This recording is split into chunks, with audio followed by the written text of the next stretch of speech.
Hello, America, and to our friends around the world, greetings. This nightmare comes to us from Connecticut, Waterbury, Connecticut. Remember, March was designated Women's Month,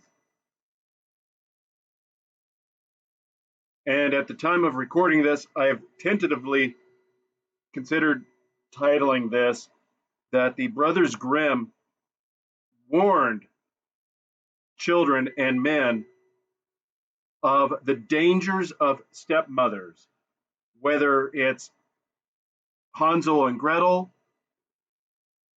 being probably the most popular tale of a stepmother gone wrong, or even in the news, the Disney fiasco of Snow White, of yet another stepmother, going wrong.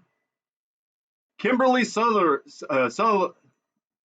Kimberly Sullivan, if I can learn how to pronounce the name correctly. Kimberly Sullivan, arrested for allegedly holding stepson captive for 20 years in House of Horrors.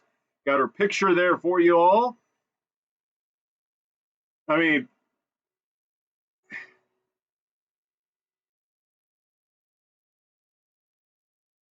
that old saying, a picture is worth 1,000 words, but we're told not to judge a book by its cover. I think there's a reason there's been such a whitewash effort to keep people from doing what is instinctual, and that is to evaluate certain things that are universal. I've mentioned it before.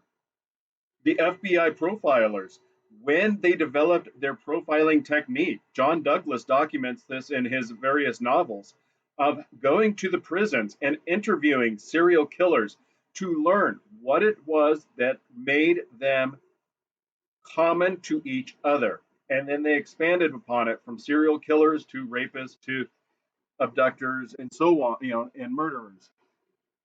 Connecticut woman Kimberly Sullivan, 56, was arraigned on Wednesday on a host of disturbing charges, including assault and kidnapping.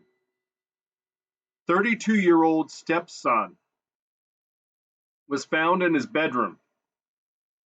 So this goes into it in the news report. He took hand sanitizer and printer paper and caused them to ignite. When the fire department responded, they recovered him as a 32-year-old man who weighed only 68 pounds. And they compare this to those people who were found at Auschwitz in the the conclusion of World War II. They treated him for smoke inhalation, and that the fire department, when they recovered him, he said that he wanted his freedom, but he also recognized that setting the fire may have, you know, he was ready to no longer be with us because he wasn't. I mean, he'd been isolated for so long. But the story gets even more nightmarish than that. He'd been captive since he was 11 in an 8 by 9 room. 11 years old. What are you doing at 11 years old? You're in what, fifth, sixth grade? You have friends, you have teachers, and you know that's where it gets fascinating. So the fire department, they go in, they do their job, uh, and put out the fire, and in the process discover this 32-year-old man who's 68 pounds, who has been starved, had been neglected, and put under inhumane treatment for 20 some years. So during this time, he's got no medical treatment. So if he had any medical issues, they've gotten worse. The let's see. Case required relentless investigation effort. Okay, whatever. I don't unwavering. Okay, so they go into the praise. They go into praise their heroic actions, and it's the fire department. Okay, that's fine. But supervisory assistant state's attorney Don Therickson described the facts of the case as, quite frankly, something out of a horror movie.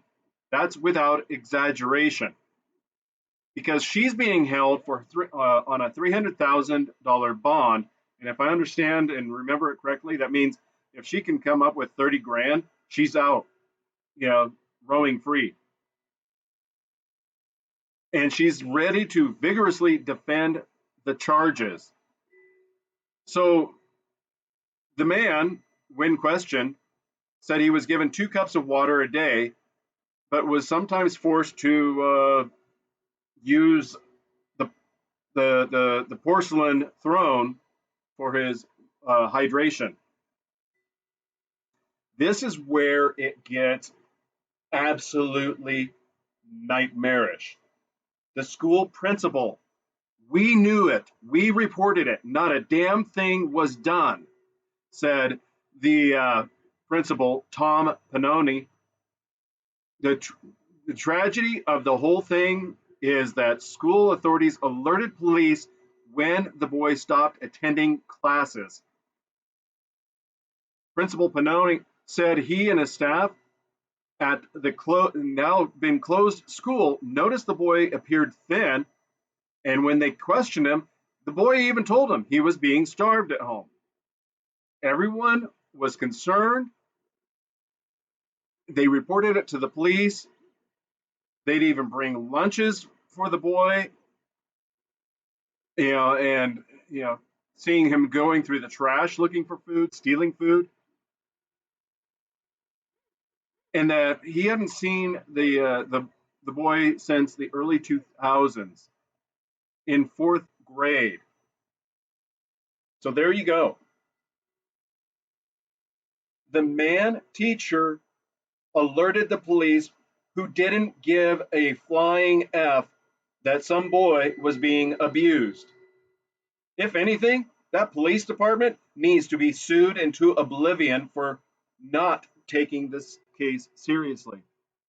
So, Mother of the Century goes to this Sullivan woman who wants to vigorously defend the accusations and allegations of torturing a man for 20 years, robbing him of his youth, his identity, his liberty, his health, his mental well-being. This is evil. Good job, Women's Month.